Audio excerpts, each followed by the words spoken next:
데살로니가 전서 5장 18절입니다. 감사의 영성이란 제목으로 말씀을 나누겠습니다. 오늘은 맥주 감사 주일입니다. 범사에 감사하라. 이것은 하나님의 명령입니다.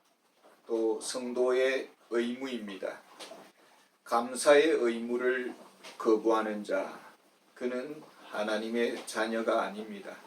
로마서 1장 21절에 불신자를 규정하고 있습니다. 하나님을 알되 하나님을 영화롭게 아니하며 감사하지도 아니하고. 누가복음 17장에 10명의 나병 환자가 나옵니다. 모두가 예수님을 만나서 고침을 받았습니다. 그러나 사마리아 사람 한 사람만 예수님께 와서 감사를 드렸습니다. 그는 육체만 구원받았을 뿐만 아니라 영혼까지도 구원받게 됩니다.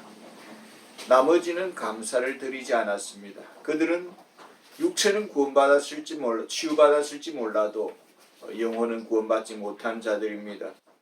디모데후서 3장 2절의 불신자의 특징을 그들은 자기를 사랑하며 돈을 사랑하며 자랑하며 교만하며 비방하며 부모를 거역하며 감사하지 아니하며 그렇게 말을 하고 있습니다.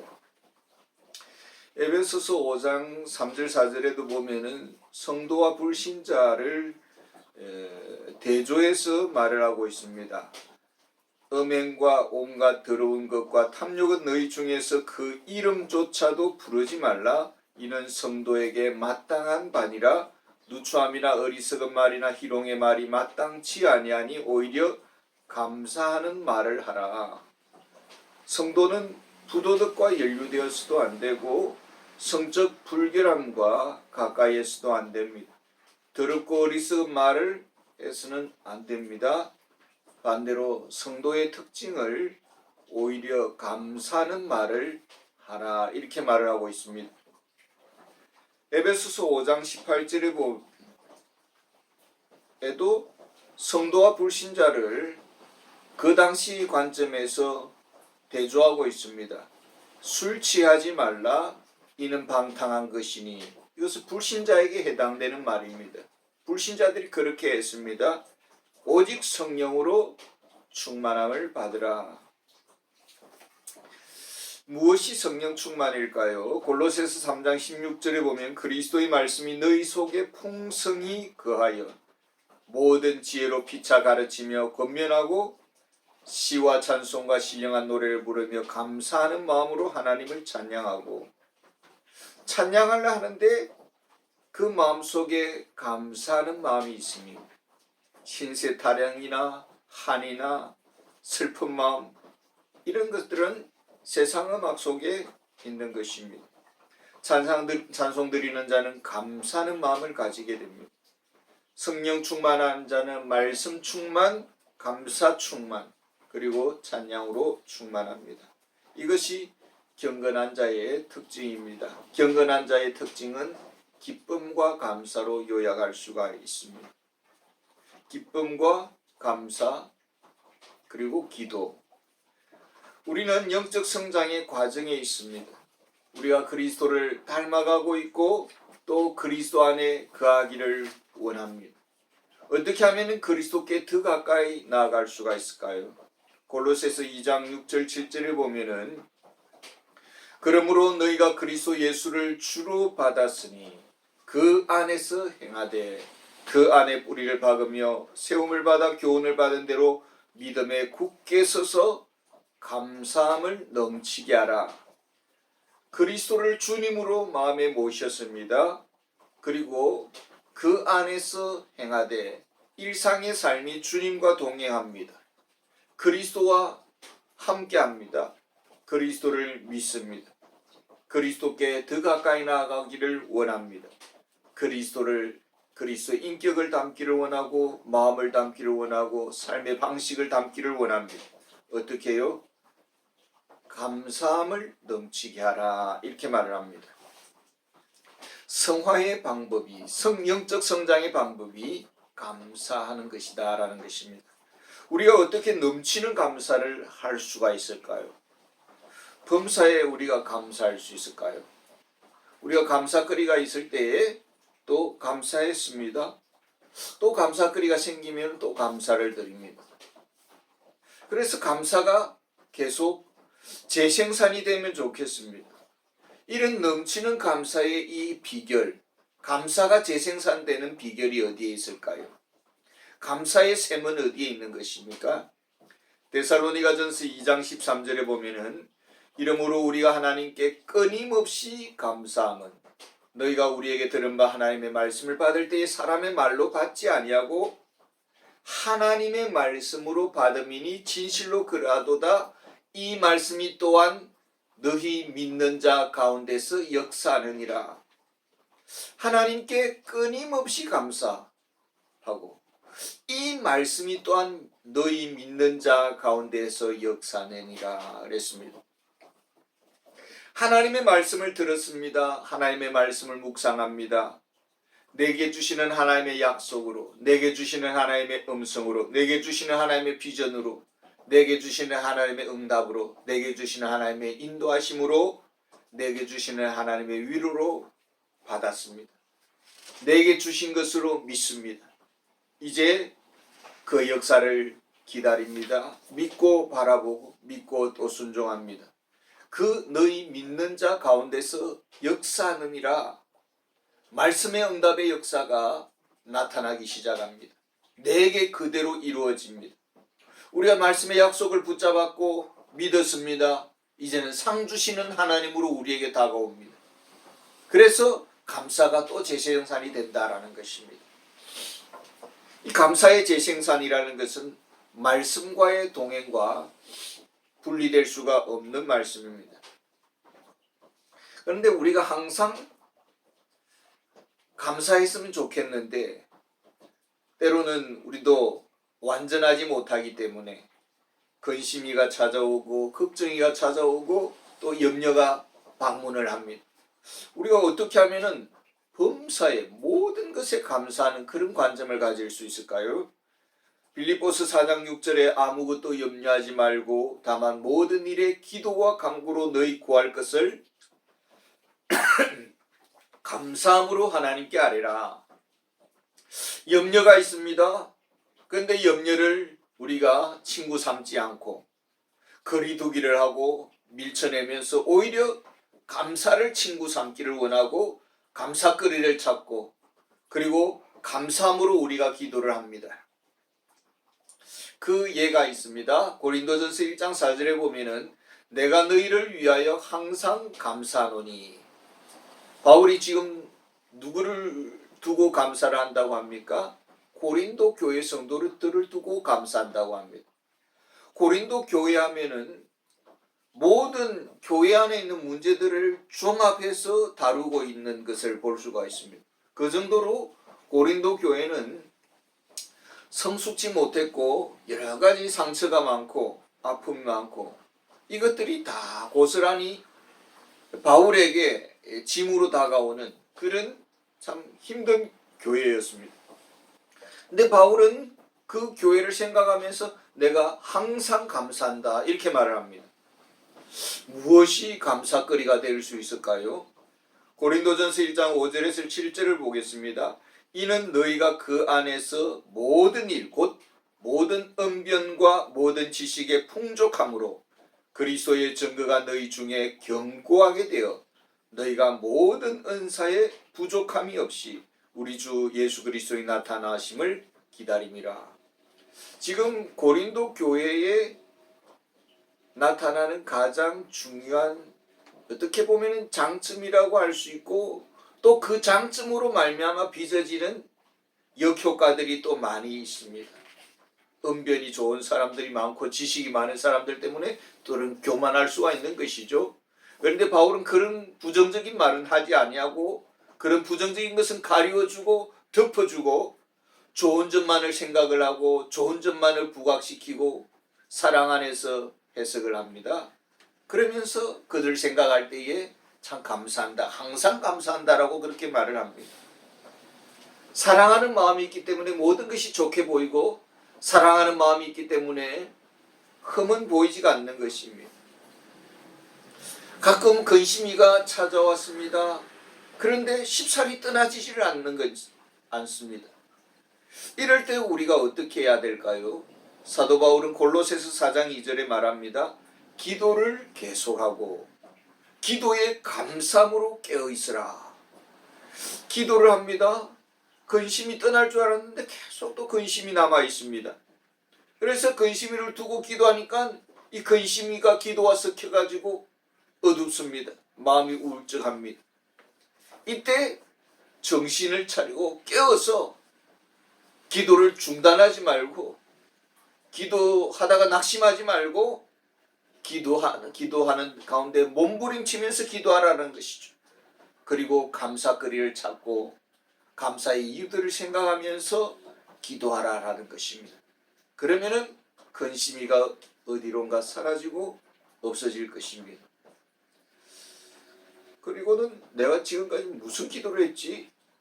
생각조차 나지 않을 정도로 근심은 떠나갈 것입니다. 사도행전 16장에 보면은 바울과 실라가 선교 중이었습니다. 빌립보에서 선교를 하는데 감옥에 들어가게 되었습니다. 채찍에 맞고 온몸이 피투성이가 되고 멍들고 아프고 욱신거립니다. 간수들이 그들을 지켜보고 있습니다. 몸에는 쇠사슬로 묶여 있습니다. 바울과 실라가 기도를 하기 시작합니다. 기도하는 중에 감사거리를 찾습니다. 영원히 지옥 갈 죄인이었고 그리고 참 교회를 핍박하는 그런 사람이었습니다. 하나님께 매를 맞아도 당연한 것이죠. 그런데 하나님께서 예수님의 보혈로 죄를 용서해 주시고 구원해 주시고 하나님의 자녀 삼아 주시고 천국의 기업을 누리게 하시고 죽어도 사는 영원한 생명을 축복해 주셨습니다. 이제는 또 사명을 주셔서 이 복음을 전가할 수 있는 사람으로 만들어 주셨습니다. 주를 위해 매를 맞았습니다. 아프지만은 주님께서 위로해 주십니다. 주를 위해 핍박받는 자 천국에서 상을 크게 받을 것이다. 그때부터 감사가 나오기 시작합니다. 천국 상급으로 오히려 이런 고난들이 천국 상급으로 되돌아올 것이다. 찬양이 나오기 시작합니다. 이때부터 옥터가 흔들리고 옥문이 열리고 쇠사슬에서 풀려나는 역사가 일어났습니다. 간수장의 가정이 복음을 듣고 구원받았습니다. 빌립보 교회가 더 든든하게 서갑니다. 감사는 능력이고 감사는 어둠을 물리치는 염려를 물리치는 강력한 무기인 것이죠. 감사로 염려를 물리치고 근심이를 물리칩니다. 감사의 능력으로 우리가 무장하게 될 때에 그는 정말 멋진 그리스도인으로 세워지게 되는 것입니다. 왜 범사에 감사해야 합니까? 범사에라는 말은 제한이 없다라는 것이 한계가 없다라는 것이 무한하고 무제한이고 포괄적이다라는 뜻입니다. 삶의 모든 영역에 감사해야 된다. 이것이 가능합니까? 시편 30편 4절에 보면 그의 거룩함을 기억하며 감사하라. 하나님은 거룩하시다라는 것입니다. 거룩하기 때문에 죄를 싫어하시고 죄와는 상관이 없어요. 우리가 죄를 지으면은 사람이 멍청하게 되고 또 실수를 범하게 되고 저주를 불러오게 됩니다. 그런데 하나님은 거룩하셔서 실수가 없으십니다. 오차가 없는 분이시고 결정하심에 있어서 오판하시는 일이 없습니다. 잘못된 일이 없습니다. 과거도 그렇고 현재도 그렇고 미래도 그렇습니다. 우리의 전 삶의 하나님은 결코 실수가 없으신 하나님이십니다. 시편 97편 12절에 의인이여 너희는 여호와로 말미암아 기뻐하며 그의 거룩한 마음으로 감사할지어다. 우리 하나님은 선하십니다. 사랑이 무한하십니다. 모든 계획에 선한 동기를 가지고 있습니다. 여기서 선하다라는 말은 무슨 뜻입니까? 로마서 8장 28절에 우리가 알거니와 하나님을 사랑하는 자 곧 그의 뜻대로 부르심을 입은 자들에게는 모든 것이 합력하여 선을 이루느니라. 슬픈 일이 생겼습니다. 과거에 이런 겪은 아픔들이 있습니다. 상처가 있습니다. 그것이 우리의 인생에 많은 발목을 잡을 수가 있겠죠. 그런데 하나님은 선하십니다. 하나님은 우리의 유익을 위해서 모든 것을 일하고 계시고 때로는 고난도 허용하고 있습니다. 당신의 영광을 위해서 당신의 계획 속에는 더 깊으신 하나님의 선한 동기가 있습니다. 모든 일의 깊은 저변에는 하나님의 선하신 목적이 있었습니다. 하나님의 계획과 무관한 일이 마음대로 일어나는 일은 하나도 없습니다. 오직 우리의 유익을 위하여 하나님의 영광을 위하여 모든 일을 계획하셨습니다. 때로는 고난이 일어날 수도 있고 큰 고통으로 다가올 수도 있었습니다. 그러나 그 고난 저변에는 하나님의 선하신 계획이 있고 그 고통 그 너머에는 하나님의 선하신 사랑이 있다라는 것입니다. 이스라엘 백성들이 광야 40년을 지나면서 물이 없는 사막을 지날 때에 많은 이런 죽음의 골짜기를 지났습니다. 전쟁을 치러야 했습니다. 이런 악조건 속에서 하나님께서 모세에게 마지막에 이렇게 그 고난의 비밀에 대해서 이야기를 합니다. 사람이 떡으로만 사는 것이 아니요 하나님의 입으로 나오는 모든 말씀으로 사는 것이니라. 이 한 가지 진리를 가르쳐주고 있습니다. 진리 없이는 하나님의 사람으로 살 수가 없는 것입니다. 하나님의 말씀은 진리이고 하나님의 말씀이 길이요 하나님의 말씀이 생명이요 하나님의 말씀이 축복의 열쇠입니다. 이것은 하나님의 자녀들에게 영적인 자녀들에게 주신 축복입니다. 이 영적인 훈련을 위해서 고난의 가면을 쓰고 다가오십니다. 감사의 동기가 무엇일까요? 우리 하나님을 믿습니까? 하나님의 선하심을 믿습니까?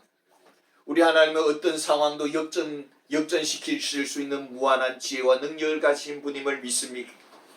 우리 하나님은 모든 필요를 공급해 주시는 무한한 자원을 가지고 계시는 하나님을 믿습니까? 그 하나님의 사랑을 믿습니까? 그래서 이 믿음이라는 것이 너무나도 중요합니다. 이 믿음의 길에서 벗어나게 될 때에 사람은 영적인 사람이 아니라 물질적인 사람이 되고 또 아주 저급한 사람이 되게 되어 있습니다. 공격적이고 파괴적이고 왜 그렇습니까? 하나님을 의심하고 하나님의 지혜를 의심했습니다. 하나님의 사랑을 의심했습니다. 하나님의 능력을 의심했습니다. 하나님의 그 선하심을 의심했습니다. 그리고는 하나님을 믿을 수 없으니까 내가 내 인생의 운전대를 잡고자 합니다. 그리고 더는 다른 사람을 믿지도 않습니다. 전적으로 내가 인생을 주장해 나가고 내 기준대로 내 판단대로 살아갑니다. 그리고 내 기준에 미치지 못하는 사람에 대해서는 가차없이 내게 유익이 되지 아니하면 가차없이 외면을 합니다. 피도 눈물도 없고 범사의 비판의 사람이 되고 짠돌이가 되고 정죄하고 판단하고 내 계획대로 내 시간대로 움직여지지 아니하면 조바심을 내고 다른 사람들에 대해서 기다려주지 않습니다. 인내하지 않습니다. 사소한 것에 목숨을 걸고 다투고 싸웁니다. 수많은 고난의 가면을 쓰고 찾아오는 하나님의 그 축복의 기회들을 다 놓쳐버리는 것이죠. 내게는 다 소용이 없다고 하나님의 사랑의 운물들을 보지를 못하는 것입니다. 하나님께 분노합니다. 왜 이런 환경, 왜 이런 부모, 왜 이런 세상, 왜 이런 지도자, 왜 이런 만남을 나에게 주셨습니까? 라고 모든 것이 부정적인 것이죠. 디모데전서 4장 4절을 보면 하나님께서 지으신 모든 것이 선함에 감사함으로 받으면 버릴 것이 없느니라. 하나님의 말씀과 기도로 거룩하여 지니라. 왜 기뻐해야 됩니까? 모든 것을 하나님이 통제하고 있기 때문입니다. 왜 범사에 감사해야 합니까? 모든 것이 하나님의 통제 아래 있기 때문입니다. 하나님은 주권자가 되시고 만물의 소유자가 되시고 하나님은 선하십니다.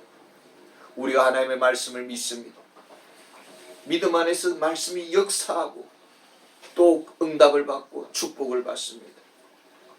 지금도 우리를 위해서 쉬지 아니하시고 우리의 유익을 위해서 일하시는 하나님이십니다. 우리가 기도를 드리고 감사의 기도를 드립니다. 우리의 상황을 바꾸어 주시고 역사하시고 어둠을 물리쳐 주십니다.